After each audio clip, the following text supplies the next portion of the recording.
Are you tired of buying new clothes for your pet frog who keeps outgrowing its overalls, hopping around town in duds that are too short?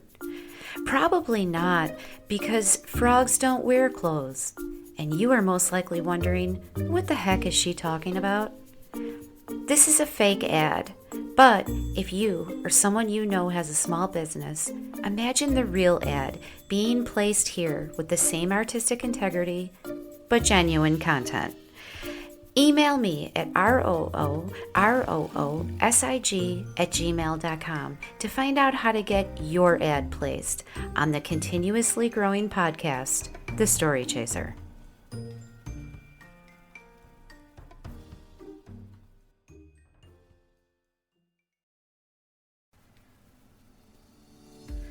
Well, hi there, and welcome to my podcast where I invite you to run with me after memories and shape them into stories. On this show, I'll also share samples of my writing and interesting moments from everyday life. I'm your host, rooroosig, and you are listening to my podcast, The Story Chaser.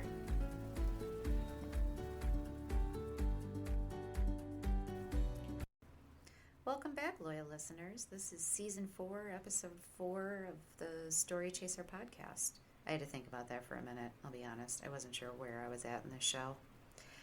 You guys, this is the first time that I'm publishing a first read-through. Like, I did not feel the need to edit this, but I could be wrong. So let me know after listening. The inspiration for this piece, thankfully, triggered my memory, and it came from a show on Amazon Prime called Étoile. Étoile? It's French, but check it out while it's still streaming because it's a masterpiece and unfortunately only one season long.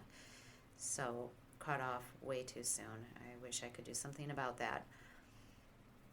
And tonight's episode is dedicated to my brother Michael, to whom I say dance is not only the future, but is the past too. And I love you, bro. I'm going to go right into tonight's piece, but I just wanted to explain that I highlight a dear friend of mine, Melissa, also known as the Homie. She's a strange, beautiful, brilliant person whose determination is inspiring. And my quintessential response to every shocking accomplishment of hers has and will always be, of course you are, homie. So I just wanted to explain those couple of things because it kind of abruptly comes up out of nowhere in the story. Homie, keep being generous with your spirit, girl, and I'm so glad we're going to be friends forever. All right, now I'm going to tell you a story. In my childhood, a dance studio existed on Western Avenue, hidden away among the many bars in my neighborhood. In this predominantly Irish neighborhood on Chicago's South Side, it was a common rite of passage for girls to take part in ballet, tap, and Irish dancing. Many found their childhood passion for structured dance faded quickly. I never took dance, but I became familiar with one teacher from the studio.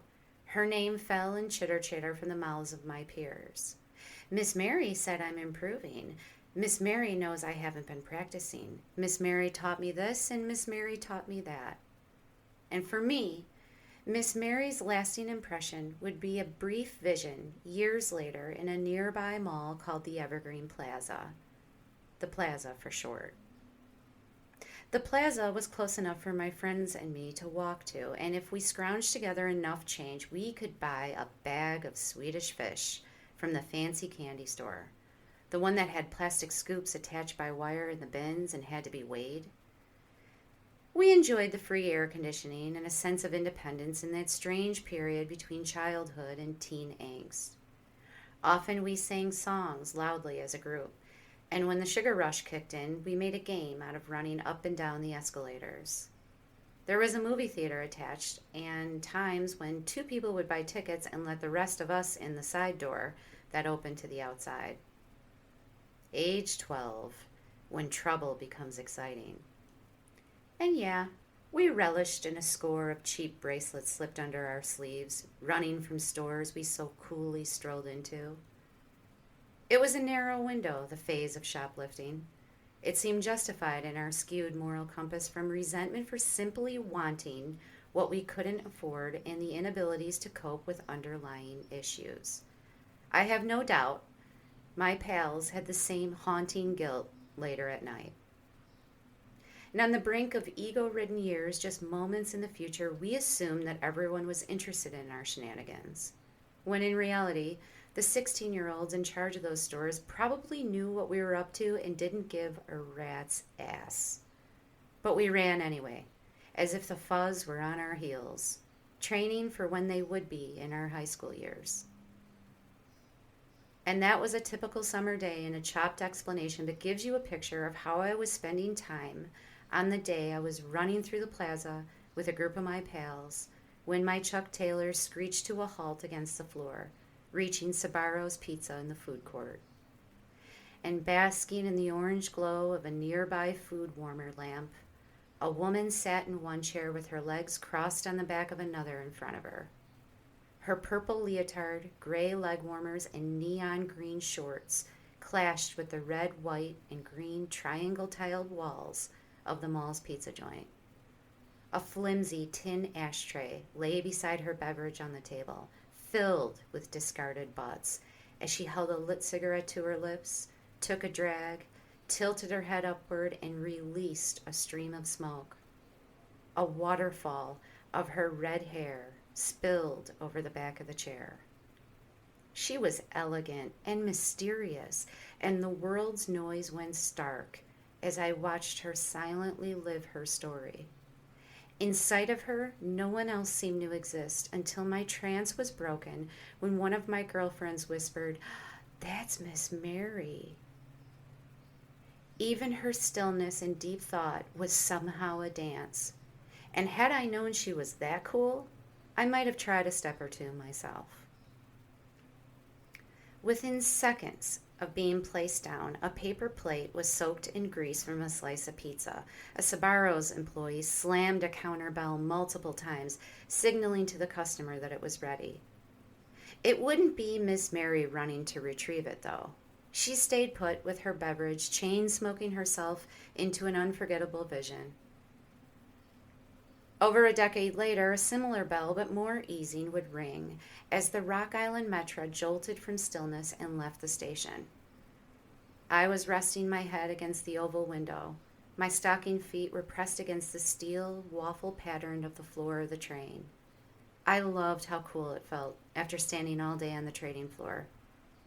The homie entered my train car and plopped down in a seat across from me, announcing something that, as usual, started mid-thought. "So, I'm returning to dance class. Oh, and hi," she said.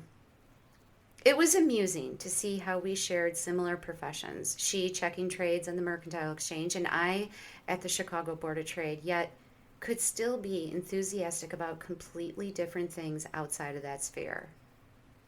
As we traveled, I sat in quiet satisfaction for the city shrinking behind us and daydreamed about what tomorrow held while homie made tomorrow happen in the now. "Of course you are, homie," I said.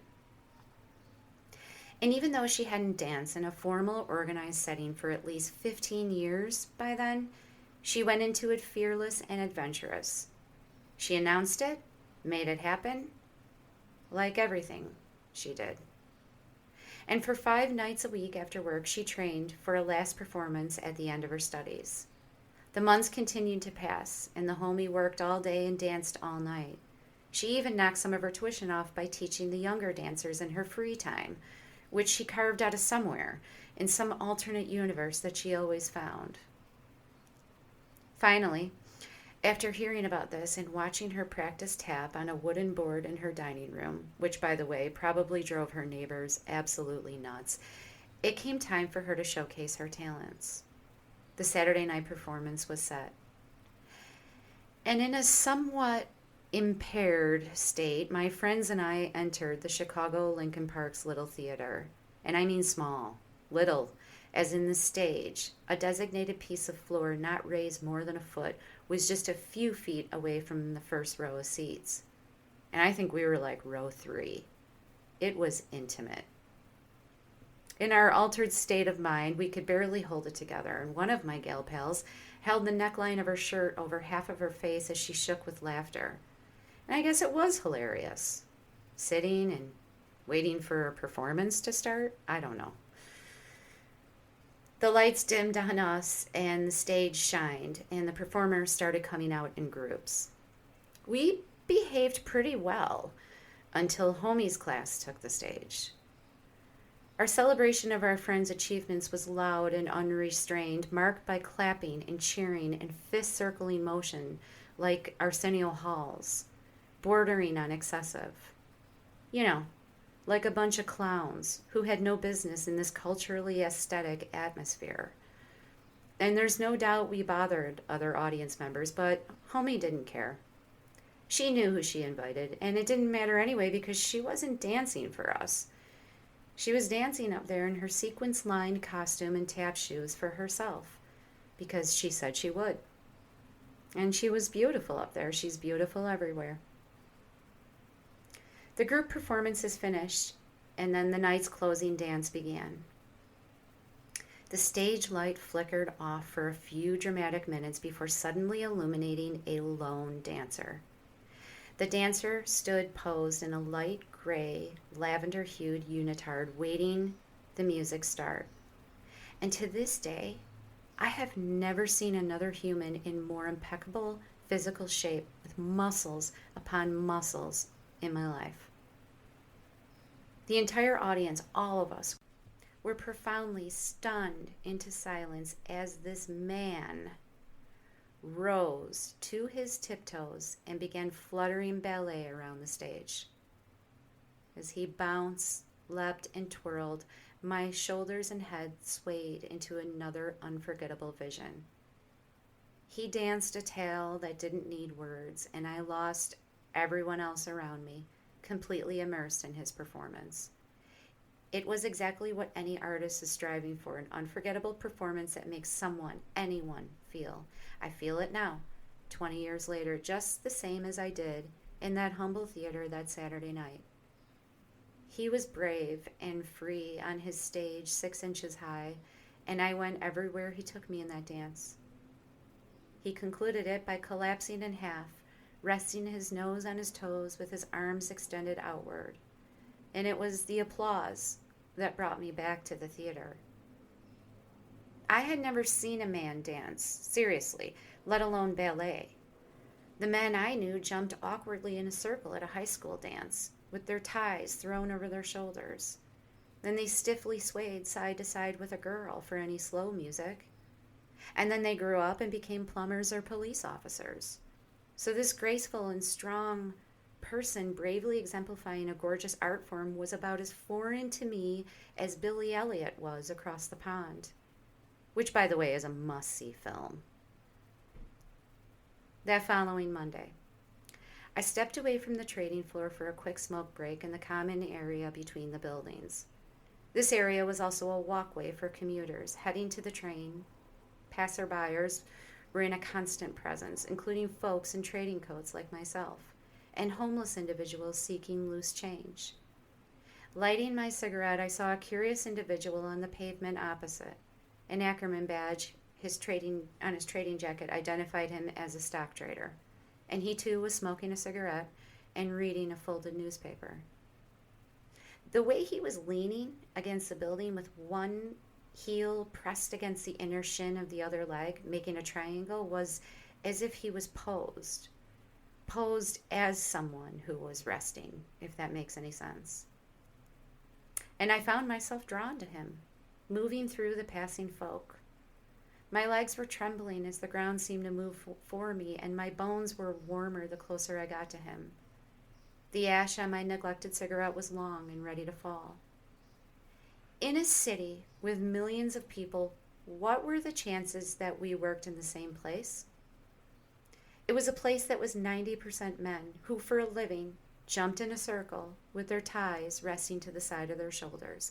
And yet, There he was, just like Miss Mary, captivating me.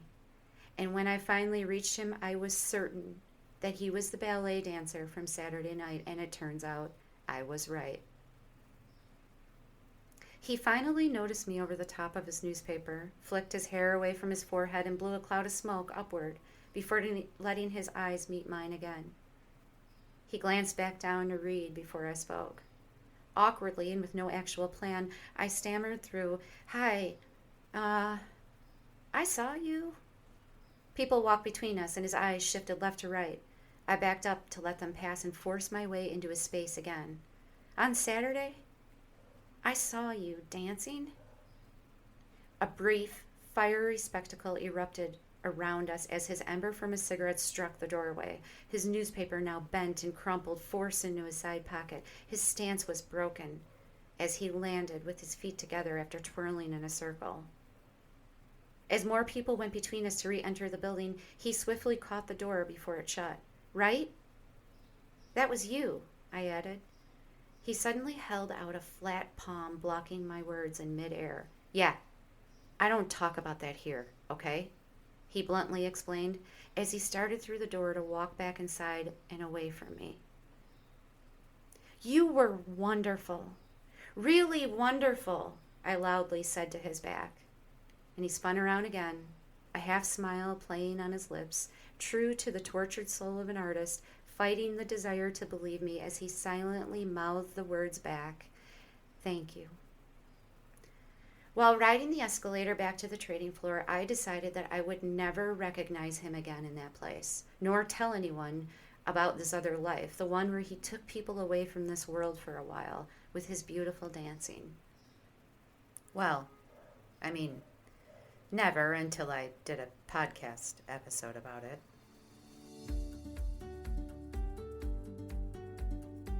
Well, this is as good a place as any to end this episode. My name is rooroosig, and I thank you for listening to The Story Chaser. Remember, there are stories everywhere. The key is to focus in on the little memories to find the bigger moments. My promise to you is that I'll keep chasing those stories. Be well, folks, and go ahead. Have a wonderful life.